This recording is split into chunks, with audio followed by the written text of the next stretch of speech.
Assalamualaikum warahmatullahi wabarakatuh.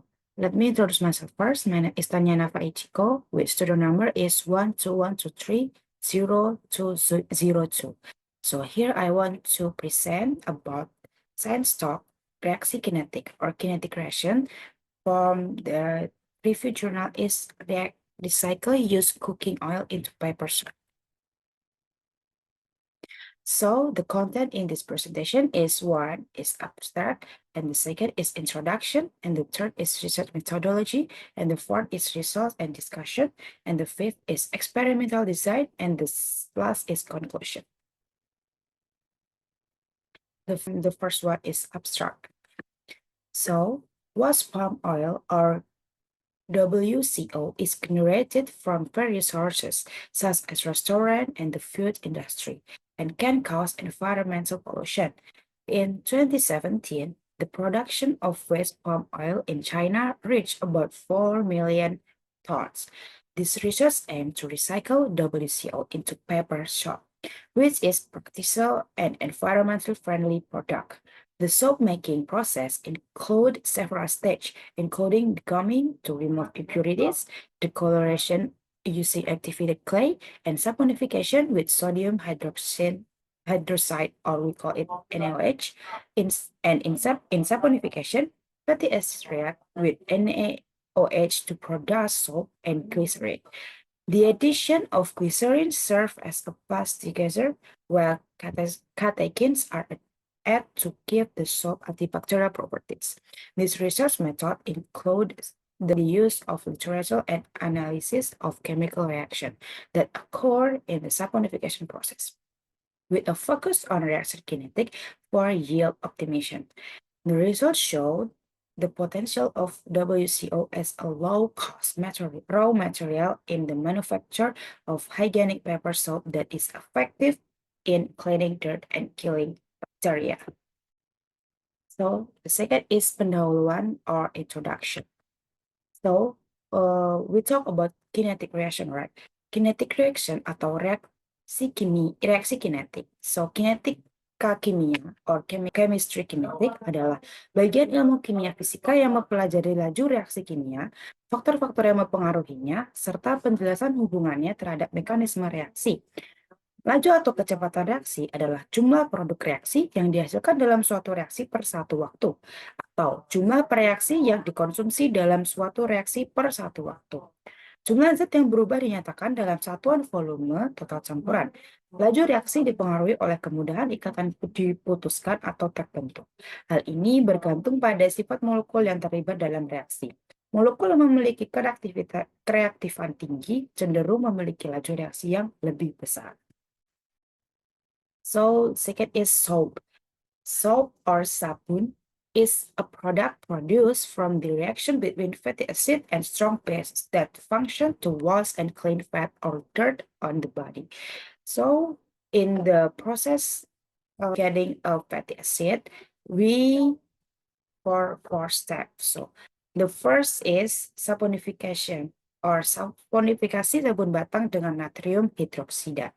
Berlangsung melalui reaksi RCOOH plus NaOH menghasilkan RCOONa plus H2O. And the second one is penodaan sabun dengan natrium kaustik yang berlangsung melalui reaksi C3H5 RCOO3 plus 3NaOH menghasilkan 3RCOONa plus C3H5OH3. Atau yang bisa kita sebut trigliserida, sabun natrium hidroksida, kaustik, sabun gliserol. Yang ketiga yaitu penguraian sabun batangan dengan larutan asam sulfat yang berlangsung melalui reaksi 2RCOONa plus H2SO4 menjadi reaksi 2RCOOH plus Na2SO4.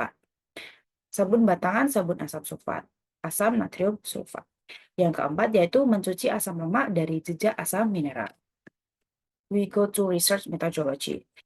So the first one is guming. The used cooking oil to be used must be filtered first to remove impurities.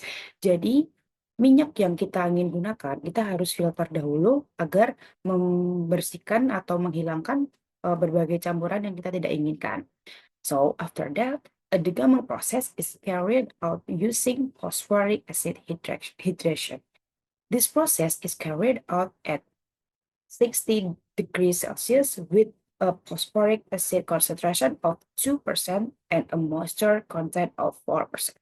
The purpose of degumming is to remove unwanted components from the oil, such as gum.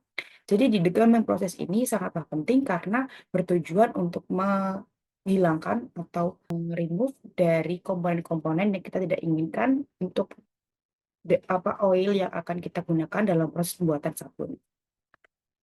Okay, the second one is color removal. After the degumming process, the processed oil will undergo color removal.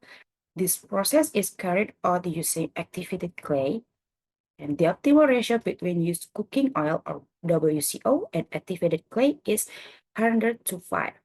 This process is carried out at 70 degrees Celsius for 30 minutes. The clay is added slowly while stirring, and afterwards separation is done by centrifugal at 3000 RPM for 5 minutes. The result of this process is a cleaner oil ready for use in saponification. Jadi tujuan dari color removal ini adalah untuk mengoptimalkan efektivitas dari penggunaan si minyak tersebut. Jadi kita bisa untuk menambahkan atau membuat sabun yang sesuai dengan yang kita inginkan. Nah, perbandingan atau rasio perbandingan dari limbah minyak dan tanah liat aktif itu adalah 100:5. Dan proses ini itu berada di suhu 70 derajat Celcius di waktu 30 menit. So the next is saponification. In the process of making paper soap, there are several stages. First, heating the oil to a temperature of 60 degrees Celsius. Then mixing it with 30% NaOH solution. Then stirred until the solution becomes thicker to produce a mixed solution between oil and 30% NaOH solution. The next step is to heat and melt stearic acid, after which glycerin is added, followed by 96% ethanol and distilled water. Then stir until homogeneous. Finally, enter the active substance catechin. The mixed solution in the first step was mixed with the stearic acid solution, which was then heated for approximately 1 hour. Jadi proses paling penting dalam pembuatan sabun ini adalah saponifikasi. Dalam saponifikasi ini, hal pertama yang dilakukan yaitu adalah memanaskan hingga temperatur mencapai 60 derajat Celcius, lalu kita mix itu dengan 30% NaOH solution karena kita ingin menghasilkan sabun padat yang dimana kita membutuhkan NaOH sebagai katalisnya. Nah, setelah itu kita tambahkan bahan-bahan lain seperti etanol dan aquades, lalu kita tambahkan juga katekin. Lalu kita mix sampai semuanya itu benar-benar larut, kurang lebih itu di waktu 1 jam. Nah, reaksi dari saponifikasi ini sendiri menghasilkan fatty acid salt dan glycerin. Okay. And the next step is soap molding. The soap solution can be poured into the silicone mold, wait for approximately 24 hours until the soap can be removed from the mold. After the soap hardens, the soap is cut using a wood slicer. The size of the resulting paper soap is 2 by 2 centimeter with a thickness of 1 millimeter. Next, the curing process is carried out to reduce the pH value. This process is carried out by storing paper soap at room temperature for approximately 2 weeks. Jadi setelah proses saponifikasi, sabun itu dapat dicetak dan ditunggu sehingga kurang lebih 24 jam maksimum sampai sabun itu benar-benar mengeras. Setelah mengeras, sabun itu akan dipotong menggunakan wood slicer atau alat pemotong dengan itu 2 kali 2 cm atau sesuai yang diinginkan dan ketebalan 1 mm atau sesuai yang diinginkan. And then the next is result and discussion. So from the research methodology, first of all is the gumming. So the gumming is the process of binding gum and impurities consisting of the main components, namely phospholates, phosphatides, resins, impurity fibers in CPO. In general, the degumming process can be divided into water degumming, dry degumming, enzymatic degumming, membrane degumming, and acid degumming. The factors of temperature, stirring speed, and phosphoric acid concentration affect the degumming process of CPO. Based on the research, the higher the temperature in the degumming process, the greater the gum that is extracted from the oil, so that the gum concentration decreases. Jadi di proses degumming ini adalah proses terpenting karena untuk menyaring suatu komponen yang kita tidak inginkan di dalam raw material dari si sabun, yaitu adalah limbah minyak. Di dalam degumming proses ini, semakin banyak gum yang dikurangi atau nilai dari gum itu berkurang, itu semakin baik proses dari degumming sendiri. Okay, the next is color removal. Color removal, or we usually call is the bleaching process. So the bleaching process is not only focused on the color removal of CPO, but also the absorption of impurities and the stability of the final product. It can be defined that the actual bleaching process aims to absorb color pigments, colloidal suspensions, gums that have been precipitated by phosphoric acid during the coming and moisture, oxidative materials, and trace metal through the principle of absorption using bleaching agents or adsorbent. So bleaching soil or activated clay or activated charcoal and silica gel. So in this color removal atau di penghilangan warna ini, tidak hanya berfokus kepada CPO, tapi juga kepada adsorpsi dari bahan yang kita remove colornya. Okay, the next is saponification. So saponification is a really important part of the soap making. Jadi saponifikasi ini adalah reaksi kinetiknya, yang dimana reaksi ini sangat penting dalam pembuatan sabun. Nah, saponification is a soap making process that takes place by reacting fatty acid with alkali, which results in the synthesis of water and carbonyl salt. The products produced in the saponification process are soap and glycerin. The saponification process requires mineral bases to hydrolyze ester compounds or fatty acids with generally used NaOH or KOH. Bases in excess of the standard can cause gain absorbance. Jadi di saponifikasi ini dihasilkan gliserol dan sabun. Jadi reaksinya itu kita bisa memakai katalis adalah NOH dan KOH. Kalau NOH itu untuk sabun yang padat dan KOH itu untuk sabun yang cair. Karena kita ini ingin membuat sabun kertas atau paper soap, jadi kita gunakan NaOH. Dan di saponifikasi ini sendiri sangat-sangat penting, dan di saponifikasi ini juga merupakan bagian dari kinetic reaction or reaksi kinetik, yang dimana kita sudah mention di awal tadi. Jadi reaksi saponification ini adalah the higher process dari pembuatan sabun. So the next one is penambahan katekin. Catechins or C15H14O6 are flavonic compounds that are also type of condensed stannous, which are often referred to as polyphenol. Catechin can be obtained from herbal plants, commonly used in medicine. In research on catechin as antibacterial show that catechin have bactericidal inhibitory properties for killing bacteria against